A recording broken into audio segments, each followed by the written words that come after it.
Welcome to the Steel City. Is everybody ready to go? Let's proclaim the greatest radio show. Welcome, Bucco fans, to another episode of The Spread. I'm your host, Jim Sella, in studio with J-Dash and JK47. The Bucs added a couple pieces at the deadline this year. Nothing flashy, but a lot of depth. They got first baseman Michael Morse from the Dodgers. He was designated for assignment by the Dodgers, I believe. And they traded Adrian Sampson for pitcher J.A. Happ, who we believe the J.A. stands for just awful. Could mean jackass. Could do that, too. We'll have to see if he's just awful or not, man. The Pirates brought in a lot of pitchers over the years and turned them into very good pitchers. And this guy had some upside coming into the season, so we'll have to see. But let's start off with Michael Morse here. This is a guy not having a great season for Miami. He hit .213 with a .276 on base, just 4 jacks, 12 RBIs, and 160 at-bats. But in 2014 with San Francisco, a team that went on to win the World Series, he played very well for him. .279 average, a .336 on base, 16 jacks, 61 ribbies, and 438 at-bats. So he's only a year removed from being a pretty good baseball player. And if you remember, a few years ago, he was a beast. In 2011 with Washington, he hit .303 with 31 jacks and 95 ribbies. And in 2012, he hit .291 with 18 home runs and 406 at-bats. So this is a very good player. Similar to Corey Hart, I would say. Looks like the steroids are wearing off. Possibly. But listen, this guy is somewhat similar to a Corey Hart. He was a guy that had very good seasons, 3-4 seasons ago. But unlike Corey Hart, Michael Morse was a pretty good hitter last season. Now, he's only played 53 games this season, so he had a little bit of injury problems. And like you said, the Dodgers DFA'd him, so they didn't really have to give up much to bring him in. In fact, who they gave up was Jose Taubada. Now, 47, do you think Jose Taubada is better than Michael Morse, or would you rather have Michael Morse in here? Because I know a lot of Pittsburgh fans are kind of upset about the ad of having Michael Morse. If he can turn it around a little bit and give us some right-handed power, something we've sorely lacked off of the bench, then, it could be a justifiable trade. As far as Tabitha is concerned, Good riddance. Yeah, that pretty much sums it all. I wouldn't go that far. Listen, his salary was too high. He definitely made too much money. I think he signed a 6-year, $18 million way back when, and he never lived up to his contract. But look, he was a good 26th, 27th, 28th man. When there's an injury, you can call him up out of the minors because nobody wanted that contract, so he was playing in the minors for Pittsburgh. So, I wouldn't say he was complete garbage. You do need those guys that you can call up that great way to keep depth, just overpay him so nobody else wants him. Sometimes that's the way you got to do it. But look, Pirates fans were clamoring for a bench bat, right? And you can't bring in a 300 hitter to be on the bench, a guy that hits 25 home runs. These guys aren't bench hitters. If you want a bench hitter, it's going to be a guy that's struggling, that has some upside, whether he showed it in the past or not. But this is what you're going to get. We were talking about bringing in Mike Napoli, who a lot of us argued would be a terrible addition. But I said, you know what? For a right-handed platoon player that you can platoon with Pedro, play, 2 times a week at most, that's what you're going to get. And I like that this guy has the upside, and he showed it as early as last season. Yeah, but what you basically want him to do is hit left-handed pitching, because he's obviously going to fill in for Pedro, whatever those lefties are going to be on the mound. Correct. But at the same time, the .213 average suggests that he's not really hitting anybody well this year. I think he's hitting under 200 against righties and something like 236 or something against lefties. So he's not, like I said, he's not having a great season. He missed a lot of time. But again, it's something like him or Travis Ishikawa, Corey Hart. These are your options. They weren't going to go out and sign a 300 hitter. That's just not feasible for a team. Well, for the Pirates or for any team. If you're a starter, you're not going to go sit on the bench 5 out of 7 days per week and accept it. It just doesn't work like that. If you're a starter, you got to be starting. But really, Morse, he's nothing more than a 25th man, a bench bat, and a platoon bat with Pedro. And if you don't like Pedro versus lefties, which Pedro just hit a home run off of a lefty yesterday, his first of the season. So personally, I might just keep Pedro in, but nobody likes his defense. Everybody says he sucks with his bat.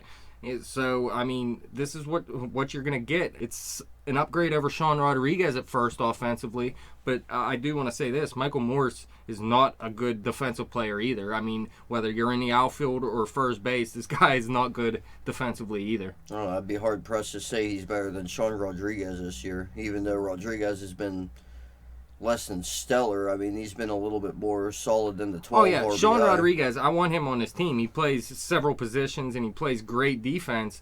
But, I mean, Michael Morse, man, like I said, he got a World Series ring last season, hitting .279 with 16 jacks. Sean Rodriguez isn't going to put up that type of power for you, so they're just bringing in another power first baseman to sit on the bench. And, I mean, everybody wanted an upgrade from Sean Rodriguez, offensively, at least. For the sake of arguing, I mean, Sean Rodriguez, he did hit double-digit home Oh, yeah. runs. He only had about 3 or 4 home runs less than what Morse did last year. 47. We're not going to sit here and debate whether or not Sean Rodriguez should be in the lineup because the answer is no. Oh, no, I'm not debating on whether or I'm not he should taking be in the Michael lineup. Morse any day over Sean Rodriguez, Listen, quite honestly. Sean Rodriguez does have pop. That's one of the things I like about him. But he also cannot hit .279 like Morse did last season. He can't hit anywhere near that, actually. He's more of a defensive player that can give you some pop when you play him randomly. Michael Morse, when healthy, can be a guy. I mean, if Pedro went down, Michael Morse could step in and possibly, I mean, if he gave you those 2014 numbers, everybody would be ecstatic about it. I heard he's going to teach the catchers and the pitching staff Morse code so they can't steal our signs anymore. Ha! Unless the other team knows how to read Morse code. Nobody knows how to read Morse code. But look, Morse is on a 2-year, $8 million deal, which is up after 2016. So this is a guy that they have under control for one more season. We're going to have to see what they do with that. I wouldn't believe that they want Morse around for another season after this. They're more of into grabbing rental type players. You know what I mean? They like to keep him around and these other bums. I like Morse. Why not? Keep him there. Maybe they think that they're going to have to bring Pedro back for one more season because Bell's not going to be ready. I mean, it's possible, but the way I'd do that is I'd platoon Pedro and Bell. I'd bring Bell up and I'd platoon him. I mean, well, maybe I should take that back because I love giving guys every day at bats when they're that young. So that would probably hurt his development. But I'd rather just move Pedro in the offseason, bring up Bell. If he's not good at first base, who cares? You keep playing him. He'll get better at first base, and that would be my answer. But, yeah, you could have Morse around next season to give him a spell here and there. And he can spell Polanco in right field, too. I mean, he can play the outfield as well. Just hand Alvarez, Morse, and Bell a bat, and they can do the hand game, where you grab it, and whoever gets to grab it last wins, and then that's the first baseman. I hope they don't do it that way. I don't know. Sounds like a pretty I good way hope to Bell me. wins. He'll just punch Alvarez right in the face.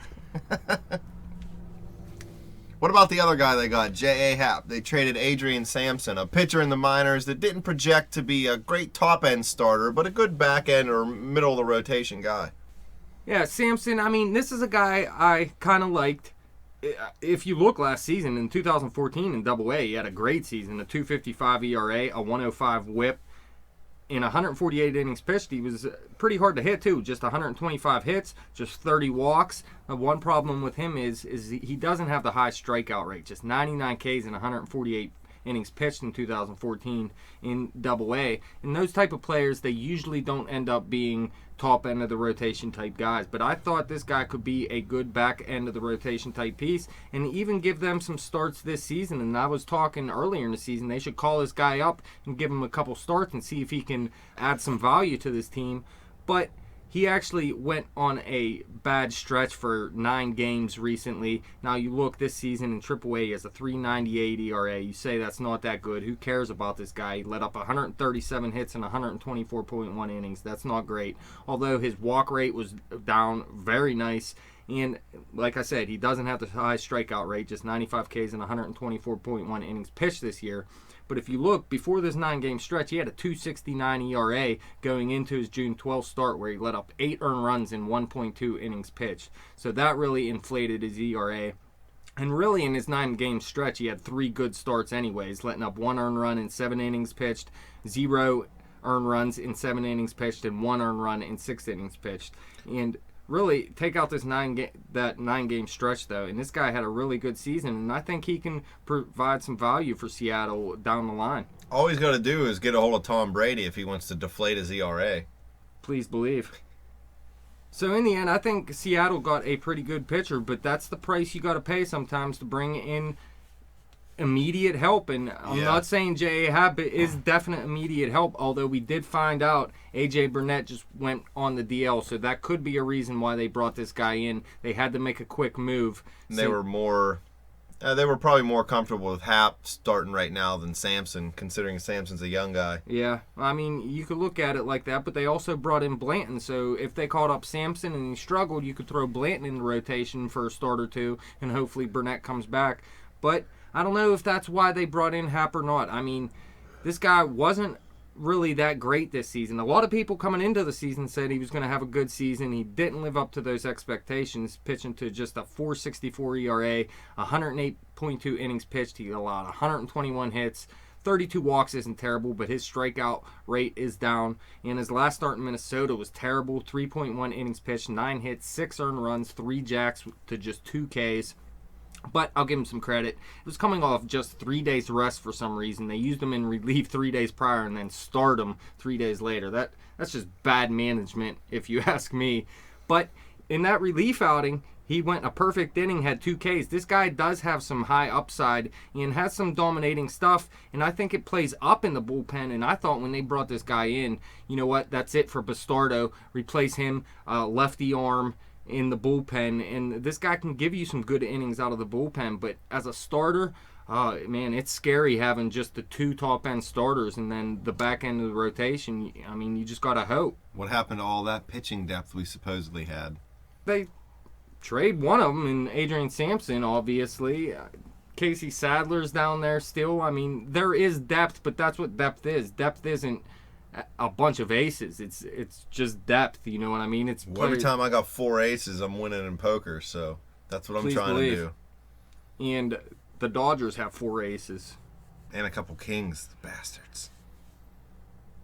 But look, J.A. Happ, you look back when he pitched for Philly, the only time he pitched in the National League, from 2007 to 2009, plus 3 games in 2010, I mean, he was a very good pitcher, and then he spent the rest of his time in the American League with Houston, and then he went to Toronto and Seattle, and he never lived up to the same expectations he had with Philly. So he pitched a little better in the National League. That's one thing you can look at, and I don't see him as a starter. Like I said, I think he can be a pretty good reliever for you because he has some nasty stuff. But if you look, Happ only made 25 relief appearances in his career, so it's possible they did bring this guy in just because they had to make an immediate move for the A.J. Burnett going on a DL. Although, like I said, I think I'd rather have Blanton in the rotation right now rather than Happ, and let Happ pitch out of the bullpen instead of Bastardo and see if he can give you some value there. Well, hopefully these moves help the Buccos maybe close in the gap a little bit on the Cardinals. It looks to me, and now anything can happen, but it looks to me like the Buccos are playing for that first wild card spot, so hopefully they can set things up correctly for that. I think Morse will help out a little bit at first base because Pedro struggled against lefties, and with AJ going down, you needed to add something to the rotation, so Happ's probably not the answer, but he's not the worst answer either. But if you fans disagree or agree, hit us up on Twitter at bet_the_spread. Hit me up on Twitter at betjimthewin. Check out our Facebook page at facebook.com/betthespread. Go check out our website at thespreadnews.simplesite.com. Go to our YouTube page, subscribe to that, like that, comment that. I'm out of breath. Just watch baseball.